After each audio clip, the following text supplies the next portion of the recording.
My mother-in-law, Catherine, said some harsh things when we found out my husband would be moving abroad. She took away our house, leaving me and my daughter with nowhere to go.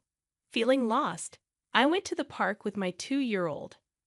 Out of nowhere, police surrounded us and asked us to go to the station in the pouring rain. Shivering from the cold, I followed them.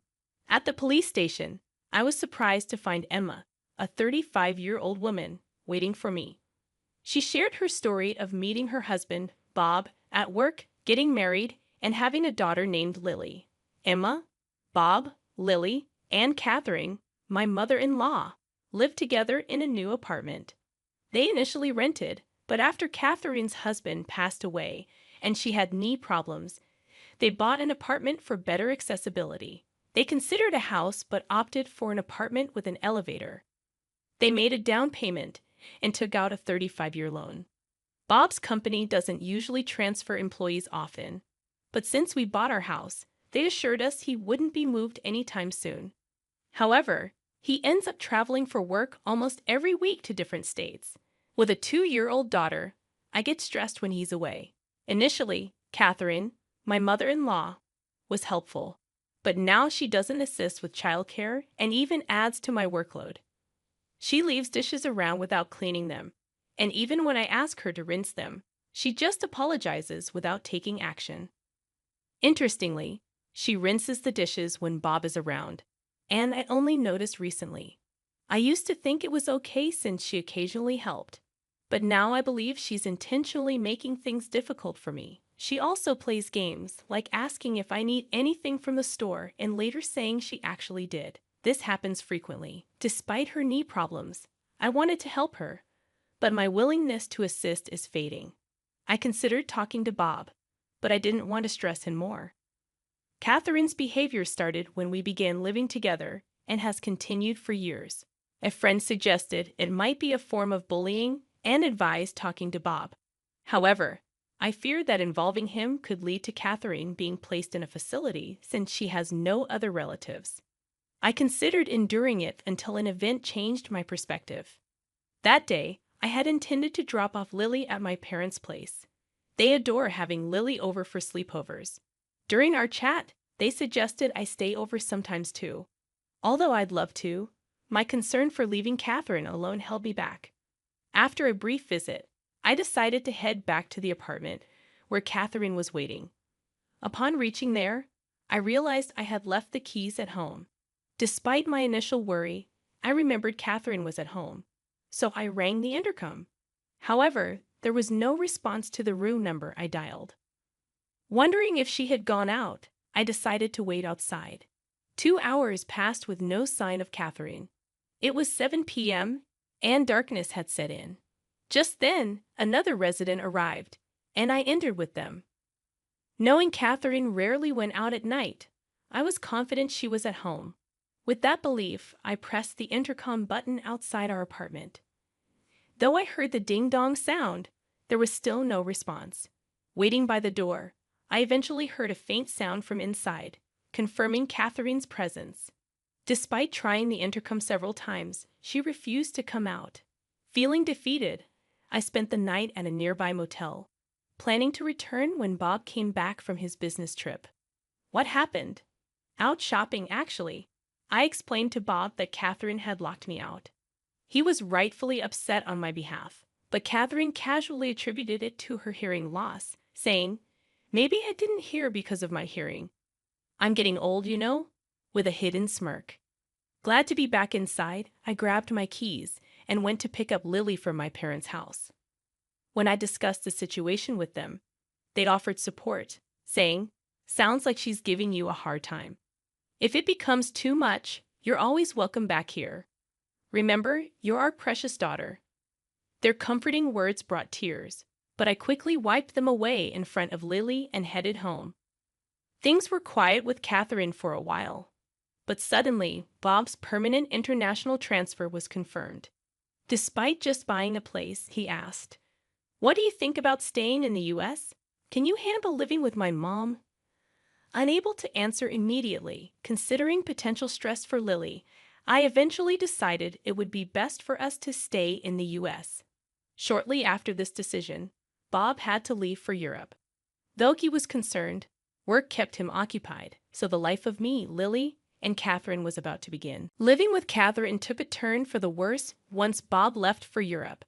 Her attitude changed drastically. On a stormy day, Catherine surprised me with a bombshell. "Now that Bob's gone, wouldn't it be better if you and Lily move out?" Shocked, I asked for clarification, but she insisted. "I'll take over.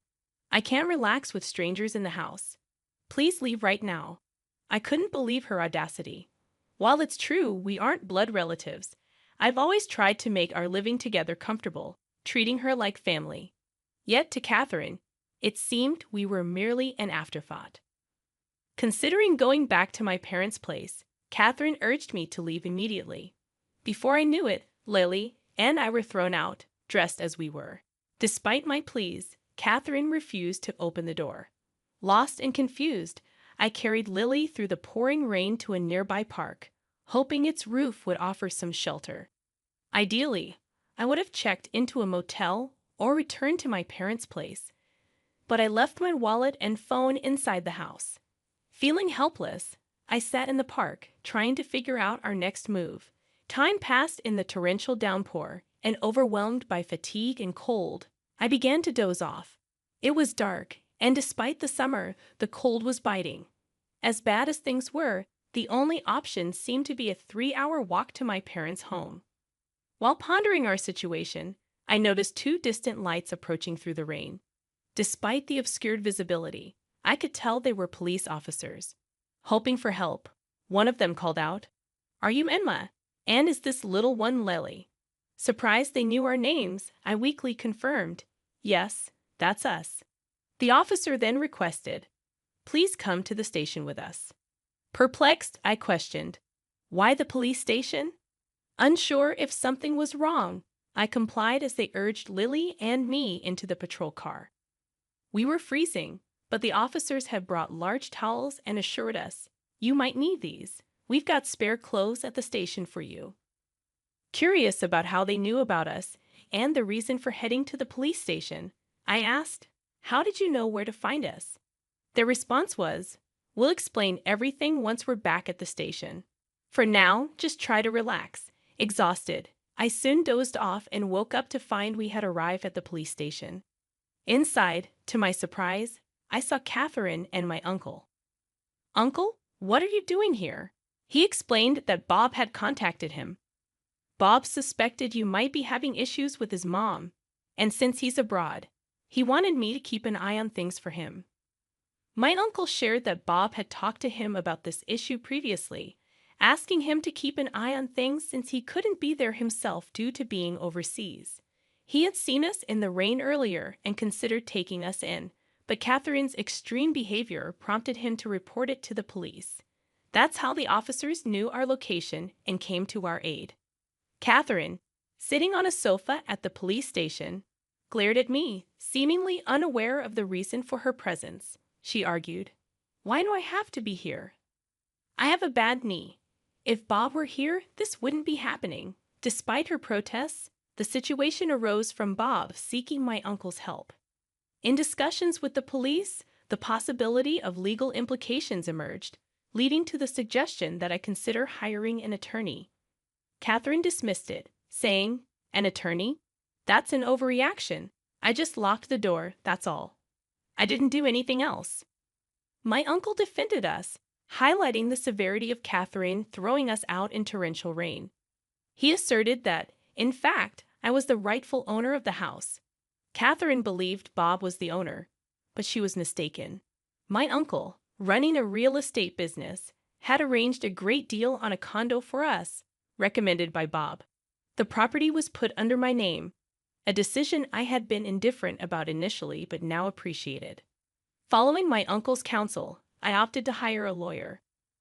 The legal expert conveyed that evicting Catherine would pose challenges, suggesting that placing her in a care facility might be the most feasible solution.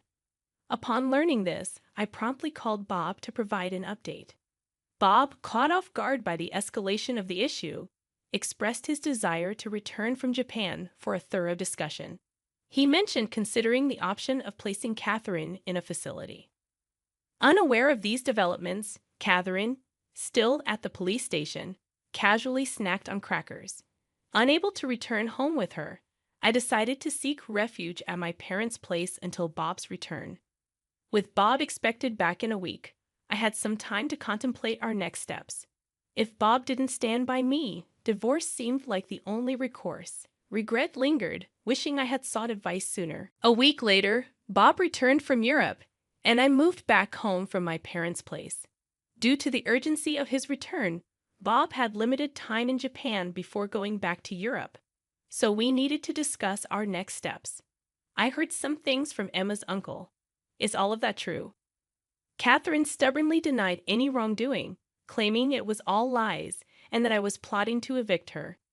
Surprisingly, Bob, who should have supported me, seemed inclined to consider Catherine's perspective. Do you have any evidence to prove Emma's plotting something? He asked Catherine. Evidence? Of course not, she replied. Bob then turned to me, asking if I had any evidence. Being busy with work, I hadn't been able to keep a close eye on things, but I handed Bob a voice recorder I had with me. What's this? When Bob played it, he heard recordings of Catherine not only evicting me, but also frequently berating me, calling me a worthless wife. In response, Catherine quickly defended herself, claiming it was taken out of context. Despite Catherine's attempt to downplay her actions, a barrage of recorded verbal abuses played from the voice recorder, revealing numerous instances, some of which weren't even captured. Bob's hand, holding the voice recorder, trembled with tension and anger. Catherine, looking guilt-ridden, claimed, "Everyone has their moments, right? I was just frustrated at that time, but it was just this once." However, the evidence spoke volumes. When Bob questioned her, she remained silent, and as he asserted the need to protect me and Lily, Catherine, probably witnessing this side of Bob for the first time, appeared frightened and speechless. Discussions continued until Bob's return to Europe. I made it clear that I couldn't continue living with Catherine, especially with Lily in the picture, and Bob seemed to share my sentiment, leaning towards placing Catherine in a care facility. However, Catherine strongly opposed the idea, complicating the discussions. Despite her resistance, I decided to sell the house. You can't stay here anymore. If you don't want the facility, you'll need to find another place. Catherine resisted, refusing to allow the sale of the house, but it was a tough decision to accommodate. Lily and I had resolved to move to Europe, a choice influenced by Bob's regret for not being more present for his family. Though hesitant about living abroad, knowing Bob would be with us provided reassurance. Additionally, Lily, being only 2 years old, would benefit from practicing her communication skills in Europe. Therefore, selling the condo, which still had a mortgage, became the only viable option. Leaving it as it was meant Catherine would have to cover the mortgage, an unrealistic expectation given her fixed income. Considering her future needs, someone should be available to assist her. Despite our efforts, Catherine staunchly refused to move into a facility. Consequently, we had to take the step of placing her there against her will. "I'm sorry, but I've got to head back to Europe. Could you handle any required procedures here?" Bob inquired before his departure. With assistance from those around me, I successfully completed the necessary steps for Catherine's admission into the facility. The facility staff kept me informed about her condition, and unfortunately, she wasn't faring well. It would have been different if she were just feeling down, but it appeared she was causing trouble for others in the facility. Before leaving for Europe, I visited her to check on her well-being. However, she lashed out, exclaiming, "What's the big idea? Why have you locked me up in this place?" Her frustrations extended to the staff, complaining about the food, discomfort of the beds, and snide remarks from other residents. When I apologized to the staff, they were understanding. "It's all good," one of them reassured me. "We encounter this behavior often. Leave it to us. We'll keep you updated, and if anything arises, we'll give you a call, so don't worry." Despite enduring harassment from Catherine during our time living together, I couldn't shake off my worries as I headed to Europe. Upon reaching Paris, Bob greeted me at the airport, and we made our way to the apartment we had rented. While it's true that rents in Paris are often higher than in Texas, Bob's housing allowance from the company proved fortunate, allowing us to find a spacious and affordable place. Our neighbors in the building have been incredibly friendly and kind, even though my French isn't fluent. Just yesterday, a neighbor shared wine and cheese, and I reciprocated with some mac and cheese. Meanwhile, I'm gradually learning French alongside my daughter Lily, recognizing the limitations of self-study. I've also enrolled in a language school where I've made friends with fellow Americans new to France.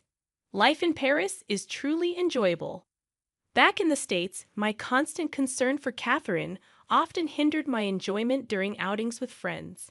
However, here in Paris, I can savor leisurely lunches without such worries.